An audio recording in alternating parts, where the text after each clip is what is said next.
Alrighty, next day, opening up shop, late start, just woke up, you know, rained. That's why I slept in, because I kept hearing rain, and I was like, well, nope, I'm going back to sleep. So I had a hose, that's for my intake, like years ago, and then I had this, and you can't see that really, at least I can't tell you can see it. There's just duct tape, black. Actually, here we go. There's tape, which I was really wanting to replace the whole thing, but AutoZone, Home Depot, Walmart, nobody had any pipe like that. So if you're trying to find some, you might as well just go online and look for it, because everything at the store is too big. And like, I didn't find anything. So this isn't under that much pressure, and that's 100% gonna seal it. I don't know if it's gonna last. I should be able to replace that with the dash in. It'd be hard, but I should be able to. I got the cables all done. I think I'm ready to put this dash in. I'm gonna look over everything real quick and bust a move. So today's gonna be it, hopefully.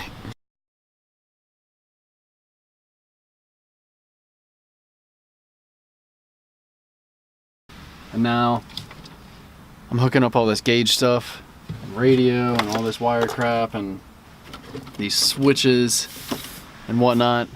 So this dash fits tight. These dashes are like exactly, they like, yeah.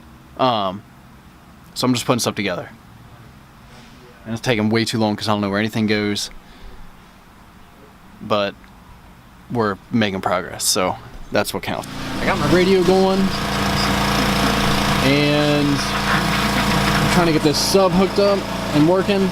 I got the wires to it, but I just need to run the power ground and remote. So I'm getting real creative and using a pretty heavy duty old Subaru connector, because I want it to be easy to take this seat out of the van, which means I need to be able to disconnect these wires. So if these are in line with them, going to that box I got under that, I should be able to take the seat out if I need to. So yeah, I'm just hooking that up to make sure my amp's wired up right, which my speakers are working good, so it should be fine. All right, so before I get too much more into it, I got this connector, which is a Subaru connector. It's a 6-pin, but I'm only using 3, and it's because of thick wires.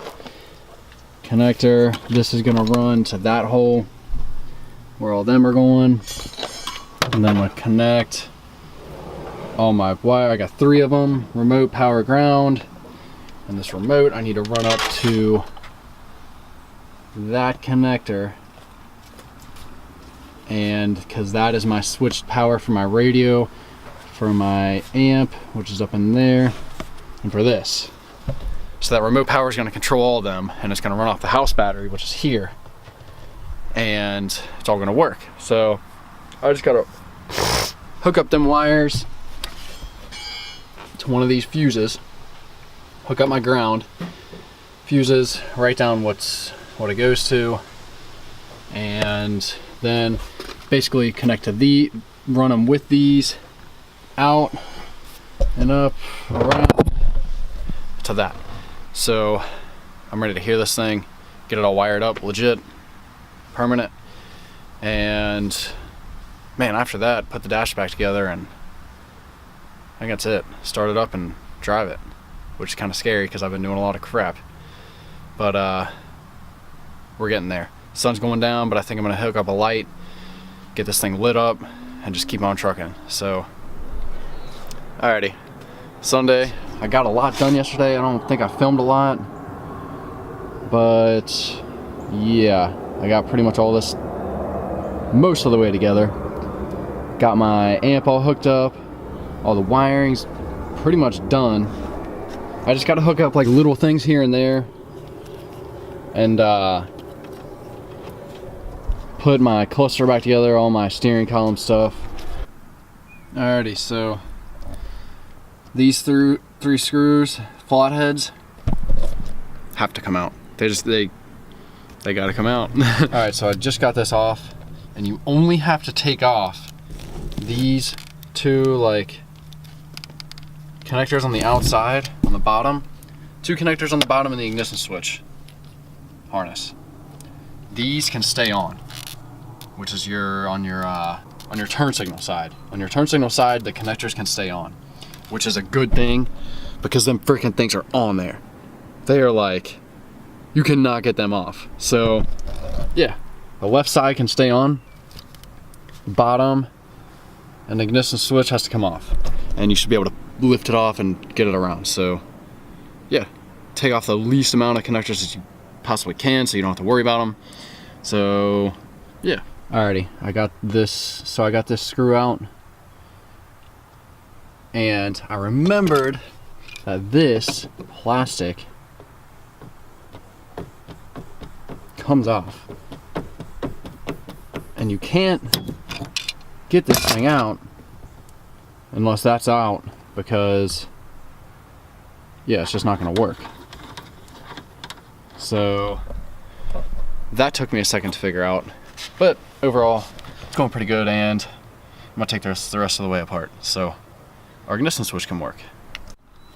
Alright, another pointer. My steering was locked, and this key has to be in and in the on position for this to come out, because it's locked in that little slot right there, that little pocket, and it won't come off because it's locked. So put your key in and turn it, and it'll be good. Alrighty, so there's a little screw down in there, and you take that out, and then your ignition switch pops right out. So this one's still okay. Like, hold on. Okay enough to keep with me like while I'm out and about, because it failed me once and it wouldn't start. So I took this cover off of this, and I moved these wires that connect into that ignition switch, and I moved them around, and all of a sudden everything came back on. So that's why I'm kind of replacing it.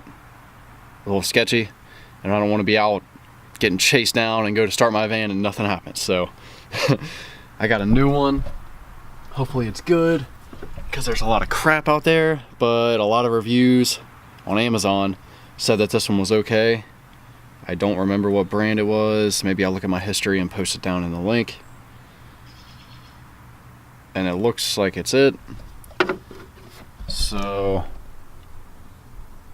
yeah, I think it's it. I'm gonna put this thing back together.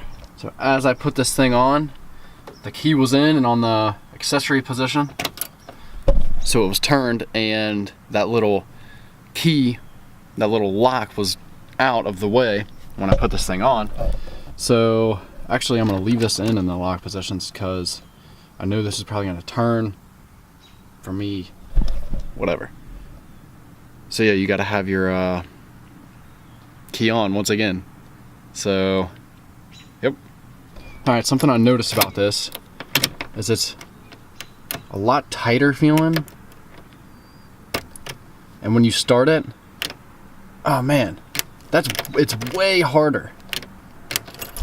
Like the springs in there, or whatever mechanism turns, I don't even know if it's in this, but it feels way harder to start and a little bit tighter almost. Like this one feels like it's like not good. It's been in there a while.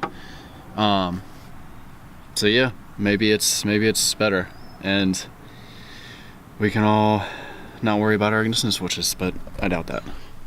I messed up. Alright, this spacer was on here, and I tried to get a socket and hit it down onto the thing, which didn't work. Let this thing focus, and you can see the marks, and there's bushings down here, and this whole thing can push down.